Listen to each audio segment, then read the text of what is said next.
The mind sees everything in terms of division.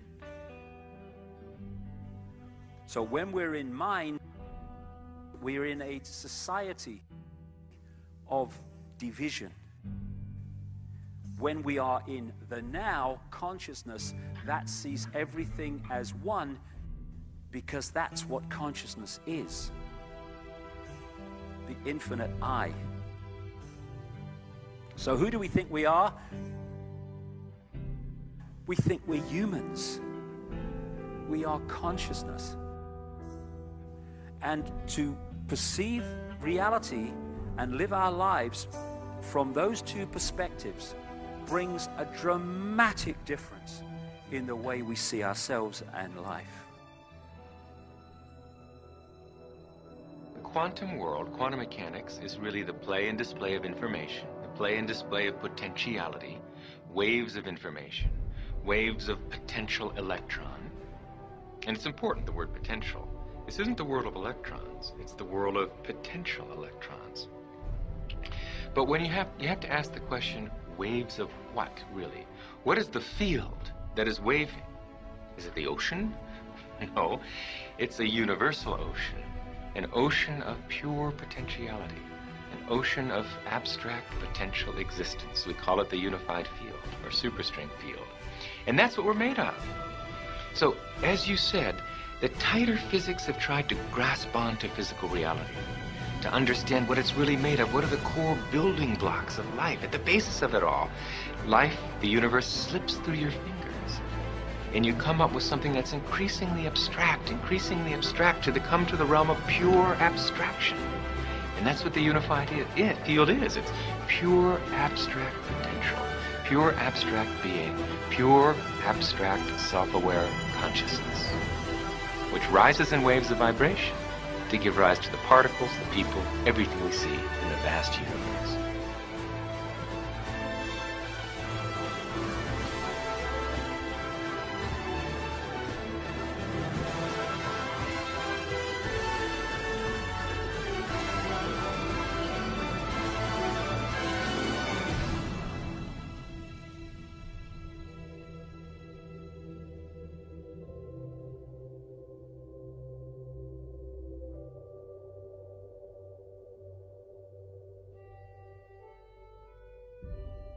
I had a conversation with my dad recently. I'm trying to heal my dad right now. I'm trying to get him to take shrooms with me. I am. You don't know my dad, but you know your dad's. Dad, would you like to go eat these fungi that grow on cow turds with me? What happens when you take them? Well, your mind completely opens up to the true nature of our existence, which is that we are not bodies, that we are pure, loving spirit created by God, that God is love, and there is nothing but love, and love, being all-encompassing, has no opposite. You are completely forgiven on all things. There's nothing you've ever done that has ever swayed God's pure and unconditional love for you, and you realize that eternity and peace and heaven is our inheritance, and all of us are going to make it there. I'm not interested. God is consciousness, and we are all God, trying to realize our full potential. And when I'm talking about love, I'm not talking about I love you, saw you down the disco, darling, not that. I'm talking about a level of love that you really have to experience, because there's no words to describe it. And when I was in that ayahuasca state, the opening line of this female voice was, the only thing you really need to know is infinite love is the only truth, everything else is illusion.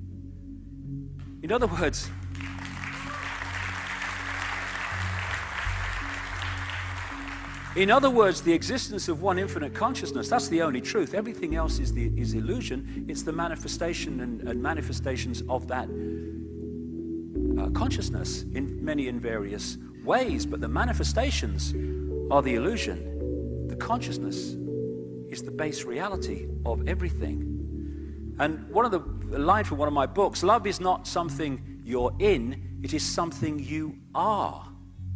That's the difference. Pope John Paul II said the worst prison would be a closed heart. I must say the irony of someone from the Roman Catholic Church saying that is not lost, but I do take the point. And the heart is the key. The key to opening that auric field so consciousness and mind start to work together. And my God, what a different world we'd live in if we went from that state that we're in now. And so what we're looking at among billions of people are people entrapped in mind. And because of the way the mind perceives reality as everything is apart and not connected, and it sees things in complexity instead of the connection of everything, we are in a situation where we are a manipulator's party trick when we're in that state.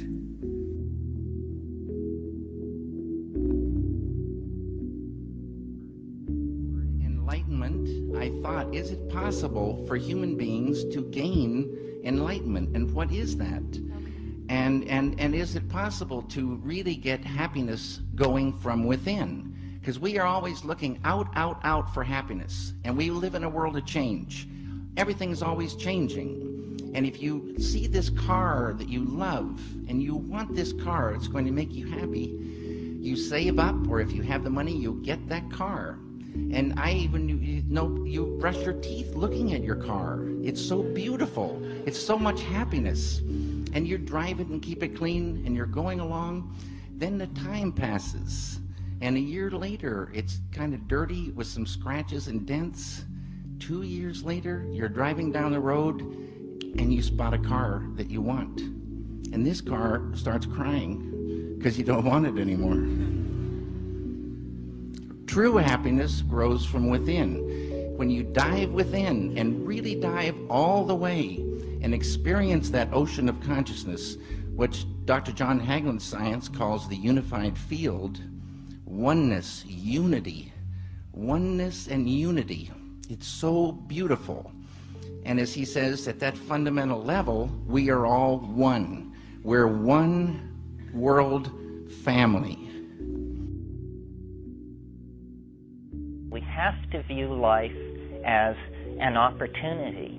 What are you doing with it? Are you afraid of it? I mean, some people live their lives, apparently, what they are doing is arranging their deathbed scene. They want it to take place in a large baronial house with clipped green lawns, acres in surround. They want the room in which they die to be filled with fine art. They want their loving heirs to be dutifully assembled while they pass out the final wisdom. And they spend their entire life creating the dramatic scenario of their passage. And of course you have to work hard because you've got to make the money to buy that house. You have to sire all these children, educate them into your values so they won't be stabbing you in the back and misbehaving in this situation. You have to create loyalty, possession, power, all of these things. And then you won't die in a ditch, unknown and abandoned, you know. But on the other hand, what was the quality of that life, you know? History is turning into a white-knuckle ride, for sure. And without the faith in some kind of transcendental phase transition, I think there's a tendency to despair and to panic and to nihilism. And religion has failed. They can only conceive of phase transition as apocalypse, as Ragnarok, the twilight of the gods. That isn't what it is. We are closing distance with the first moments of true human civilization. You know, when people actually do treat each other with respect, when there actually is a place made for the celebration of human differences, when we actually do feel the suffering of the people around us and respond to that.